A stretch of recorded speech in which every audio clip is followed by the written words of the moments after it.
Bună ziua, doamnelor și domnilor teroriști, și bine ați venit la prima emisiune al postului Al-Qaeda TV, cum să facem o bombă. În primul rând, să alegem targetul, ce vrem să aruncăm în aer, apoi modalitate de aruncat în aer, care poate fi 1. Cu o persoană, de preferat zoacra, 2. Cu o mașină, de preferat una de la remat, 3. Cu un avion, de preferat unul american. Având stabilit aceste două lucruri, se trece în continuare la confecționa bomba, după ce în prealabil am făcut o documentare serioasă la google.com.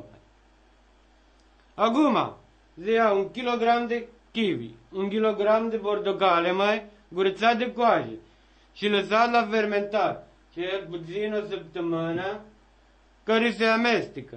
1 kg de fistic pentru asigurat gust boost și alcool etilic pentru asigurat flambat corect la bomba, mă. Acum, zaharul. Zaharul pus la bomba este foarte important. El asigură îndulcirea acută a rănilor provocate de explozie. Elementul surpriză la bomba noastră este ananasul. Ananasul este suportul final la bomba.